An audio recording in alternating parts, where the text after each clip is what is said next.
कभी देश का हरियाणा, पंजाब, पूंछ के हिस्से में लोहार राजवंश का राज था। यह क्षेत्र, जो हिमालय की तलहटी में बसा था, व्यापारिक मार्गों का केंद्र था और लोहार वंश की शक्ति का प्रतीक। इसी समृद्ध और शक्तिशाली राजवंश में लगभग 924 ईस्वी में एक बच्ची का जन्म हुआ। उसका नाम रखा गया दिद्दा, लेकिन नियति ने उसके जीवन को चुनौतियों से भर दिया। जन्म से ही वह शारीरिक रूप से अपंग थी। उसकी पीठ पर एक हल्की कुबड़ थी, जो उसे लंगड़ाती चाल देती थी। उस समय के समाज में, जहां शारीरिक पूर्णता को राजसी गुण माना जाता था, दिद्दा की यह अक्षमता उसके माता पिता के लिए कलंक बन गई। राजा सिंहराज और उनकी पत्नी ने दरबारी दबाव और रूढ़िवादी परंपराओं के कारण नवजात दिद्दा को त्याग दिया। उन्हें लगा कि एक अपंग बच्ची राजघराने की प्रतिष्ठा को धूमिल कर देगी, लेकिन विधाता ने उसके लिए एक अलग मार्ग चुना था। एक दयालु नौकरानी, जो महल की निचली श्रेणी में काम करती थी, ने दिद्दा को अपनी गोद में उठा लिया। उस नौकरानी ने दिद्दा को केवल भोजन और आश्रय नहीं दिया, बल्कि ममता की झांव में पाला। नौकरानी ने उसे कहानियां सुनाई, प्राचीन योद्धाओं की, बुद्धिमान रानियों की, और कहा, तुम्हारी ताकत तुम्हारी पीठ में नहीं, तुम्हारी आंखों और दिमाग में है। दिद्दा नौकरानी की छत्र छाया में पली बढ़ी। उसने अपनी शारीरिक अक्षमता को कभी अपनी कमजोरी नहीं बनने दिया। बचपन में जब अन्य राजकुमार घुड़सवारी और तलवारबाजी सीखते, दिद्दा महल की छिपी हुई लाइब्रेरी में घंटों बिताती। वह संस्कृत ग्रंथ पढ़ती, राजनीति की चालें समझती और अपनी तेज जुबान से दरबारियों को चुप करा देती। नौकरानी ने उसे गुप्त रूप से युद्ध कला सिखाई, तीरंदाजी, रणनीति और घुड़सवारी। दिद्दा ने लंगड़ाती चाल के बावजूद युद्ध कला में ऐसी पारंगतता हासिल की कि बड़े बड़े मर्द भी उसके सामने फीके पड़ गए। वह घोड़े पर सवार होकर शिकार पर जाती, जहां उसकी सटीक निशानेबाजी और बुद्धिमत्ता सबको आश्चर्यचकित कर देती। एक बार जब एक दरबारी ने उसकी अक्षमता पर व्यंग्य किया, तो दिद्दा ने तीर चलाकर उसके टोपी को छू लिया और कहा, मेरा शरीर टेढ़ा हो सकता है, लेकिन मेरा निशाना कभी नहीं झुकेगा। धीरे धीरे लोहार के दरबार में दिद्दा की चर्चा होने लगी, एक अपंग राजकुमारी जो योद्धा बन गई। समय बीता और दिद्दा की उम्र 26 वर्ष हुई। एक दिन शिकार के दौरान कश्मीर के सम्राट क्षेमगुप्त, जिन्हें कभी कभी सेनगुप्त के नाम से भी जाना जाता है, की नजर इस असाधारण योद्धा पर पड़ी। क्षेमगुप्त उत्पल वंश के युवा राजा, एक साहसी लेकिन राजनीतिक रूप से कमजोर शासक थे। दिद्दा की युद्ध कला, उसकी फुर्ती, हास्य और आत्मविश्वास ने सम्राट को पहली ही नजर में मोह लिया। उन्हें दिद्दा से प्रेम हो गया और उन्होंने लोहार राजा सिंहराज से विवाह का प्रस्ताव रखा। यह विवाह केवल प्रेम का नहीं, बल्कि एक रणनीतिक गठबंधन था, लोहार और कश्मीर के बीच व्यापारिक मार्गों को मजबूत करने के लिए। 950 ईस्वी के आसपास श्रीनगर के प्राचीन महल में एक भव्य विवाह समारोह हुआ। दिद्दा लाल साड़ी में सजी, सोने के आभूषणों से लदी, घोड़े पर सवार होकर कश्मीर पहुंची। विवाह में नाच गाने, फूलों की वर्षा और राजदूतों का स्वागत हुआ। क्षेमगुप्त ने कहा, तुम्हारी आंखें राज्य की भविष्य बता रही हैं। विवाह के बाद दिद्दा कश्मीर की महारानी बनी। यहाँ से उनके राजसी जीवन की शुरुआत हुई। तमाम जिम्मेदारियों के बीच उन्होंने राजकाज में हाथ बंटाना शुरू किया।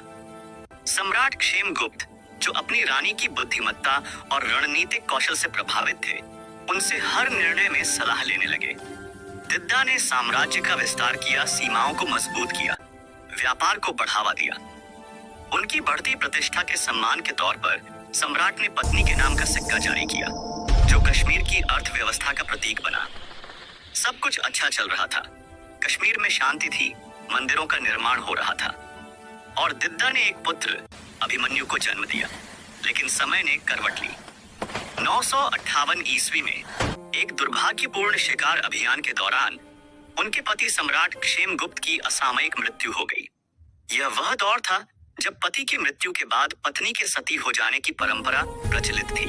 समाज, रीति रिवाजों और धर्म के नाम पर दिद्दा से भी यही अपेक्षा कर रहा था। दरबारी चिल्ला रहे थे, रानी सती हो जाओ, लेकिन दिद्दा ने यह नियम तोड़ा। उन्होंने सती प्रथा को ठुकरा दिया और कहा, मैं अपनी चिता पर नहीं, सिंहासन पर बैठूंगी। पति की मौत पर उन्होंने एक प्रण लिया कि राज्य को असुरक्षित हाथों में नहीं जाने देंगी। उस दिन दिद्दा ने शपथ ली कि वह अपने प्रिय पति के साम्राज्य को बिखरने नहीं देंगी, चाहे इसके लिए उन्हें किसी भी हद तक जाना पड़े। यही वजह रही कि उन्होंने खुद के नियम बनाए और पुरुषों के वर्चस्व वाले राजकाज की दुनिया में अपना नाम रोशन किया। दिद्दा ने संरक्षक का पद संभाला, अपने नन्हे बेटे अभिमन्यु के लिए शासन किया, लेकिन कश्मीर अशांत था। आंतरिक साजिशें, गुटबाजी और विद्रोही सरदार। दिद्दा को सत्ता में एक महिला होने के कारण अतिरिक्त चुनौतियां मिली। पुरुष सरदार उन्हें चुड़ैल या बदचलन कहकर बदनाम करते, लेकिन दिद्दा ने इनका मुकाबला चतुराई से किया। उन्होंने गुप्तचर प्रणाली विकसित की, विद्रोहियों को घूस देकर फूट डाली और मचावेलियन रणनीतियों से दुश्मनों को एक दूसरे से लड़ाया। उदाहरण के लिए, जब प्रधानमंत्री फाल्गुना ने विद्रोह किया, दिद्दा ने उसके साथियों को रिश्वत देकर उसे अकेला कर दिया। वर्ष बीते और दिद्दा की महत्वाकांक्षा बढ़ती गई।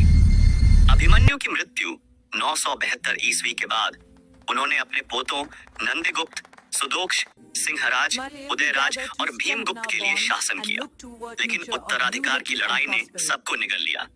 दिद्दा को अपने पोतों की मृत्यु के लिए जिम्मेदार ठहराया गया, हालांकि कुछ इसे साजिश मानते हैं। सबसे विवादास्पद घटना भीमगुप्त की हत्या थी। भीमगुप्त, जो 975 से 980 ईस्वी तक राजा था, दिद्दा का पोता था। शुरू में दिद्दा ने उसे सिंहासन पर बिठाया, लेकिन वह महत्वाकांक्षी हो गया। वह दिद्दा के नियंत्रण से बाहर होने लगा। दरबार में उसके समर्थक बढ़े और अफवाहें फैली कि वह दिद्दा को हटा देगा। कल्हड़ की राज तरंगिणी, छठा तरंग, श्लोक 332 से 350 के अनुसार दिद्दा ने अपनी क्रूर रणनीति से काम लिया। उन्होंने विश्वास पात्र मंत्रियों और गुप्तचरों के माध्यम से साजिश रची।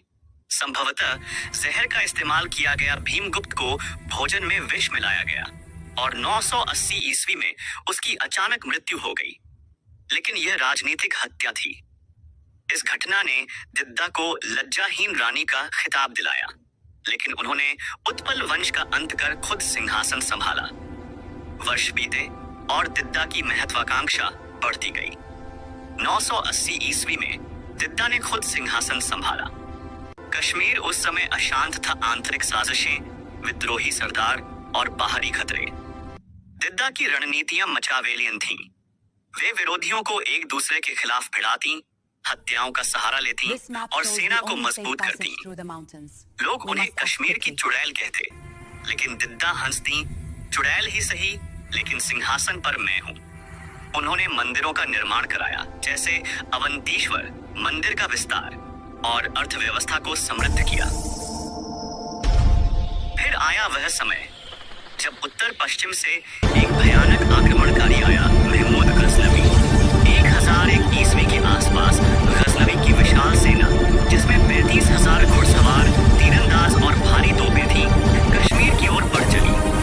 गजनवी, जो सोमनाथ मंदिर लूट चुका था और दिल्ली सल्तनत की नींव रख रहा था, अब कश्मीर के मंदिरों, सोने और हीरों पर नजर गड़ाए था। दिद्दा, जो 77 वर्ष की हो चुकी थी, लेकिन उनकी आंखों में वही आग थी, ने राज्य को एकजुट किया।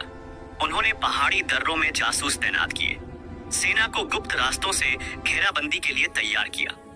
हमारी वादियां हमारी ताकत हैं, दिद्दा ने अपने सेनापतियों से कहा। ये घुसपैठिए बर्फीले तूफानों, हिमस्खलन और हमारी चालों से हार जाएंगे। दिद्दा ने स्थानीय कबीलों को एकजुट किया, हथियार वितरित किए और रसद की आपूर्ति सुनिश्चित की। गजनवी की सेना जब फिर पंजाल दर्रे से गुजरी, तो दिद्दा की योजना काम आई। कश्मीरी योद्धाओं ने रात के अंधेरे में हमला किया, बर्फीले हिमस्खलन छेड़े, जहरयुक्त तीर चलाए और दुश्मन के घोड़ों को भटकाया। सर्दियों की कठोर ठंड ने गजनवी की सेना को कमजोर कर दिया। सैनिक भूखे प्यासे बीमार पड़ गए। दिद्दा खुद लंगड़ाते कदमों से एक ऊंचे किले से युद्ध देख रही थी। ये मेरी वादियां हैं, वे बुदबुदाई। 2 बार गजनवी ने कोशिश की। पहली बार 1001 में, जब उसकी सेना दर्रे में फंस गई और भारी नुकसान हुआ, और दूसरी 1002 में, जब कश्मीरी घात लगाकर हमला किया। दोनों बार कश्मीरी सेना ने उन्हें पीछे हटने पर मजबूर कर दिया। गजनवी ने दिद्दा को चुड़ैल रानी कहा, लेकिन हकीकत में यह दिद्दा की बुद्धिमत्ता, स्थानीय भूगोल की जानकारी और रणनीति की जीत थी। इस विजय ने कश्मीर को कई वर्षों तक सुरक्षित रखा। कश्मीर की उस रानी को सिर्फ उनकी महानता और वीर गाथाओं के कारण ही नहीं जाना गया, बल्कि सत्ता को काबिल हाथों में देने के लिए भी याद किया गया। ढलती उम्र में जब सत्ता को काबिल हाथों में देने की बारी आई, तो उन्होंने अपने भांजों के बीच एक दिलचस्प प्रतियोगिता रखी। नियम था कि जो सबसे ज्यादा सेब अपने हाथों में लेकर जाएगा, उसे सत्ता की कमान सौंपी जाएगी। इस प्रतियोगिता के माध्यम से दिद्दा ने केवल शारीरिक शक्ति को ही नहीं, बल्कि चतुराई और दूरदर्शिता को भी परखा। उन्होंने अपने इस अनोखे तरीके से पराक्रम और बुद्धि दोनों को आंका और अंततः अपने सबसे योग्य उत्तराधिकारी को चुना। 1003 ईस्वी में 69 वर्ष की आयु में दिद्दा का निधन हो गया, लेकिन उनकी विरासत आज भी कश्मीर के इतिहास में चमक रही है। दिद्दा की कहानी साबित करती है कि सच्ची ताकत हड्डियों में नहीं, बल्कि इच्छा शक्ति, बुद्धि और साहस में होती है। कश्मीर की वो योद्धा रानी आज भी इतिहास के पन्नों में जीवित है, एक ऐसी शासिका के रूप में जो चुनौतियों को अवसर में बदल देती थी और अपनी शर्तों पर जीती थी। ये कहानी आपको कैसी लगी, अपनी राय कमेंट में लिखिए और प्लीज चैनल को सब्सक्राइब करें ताकि हमारा हौसला बना रहे, क्योंकि कहानियां कभी पुरानी नहीं होती हैं।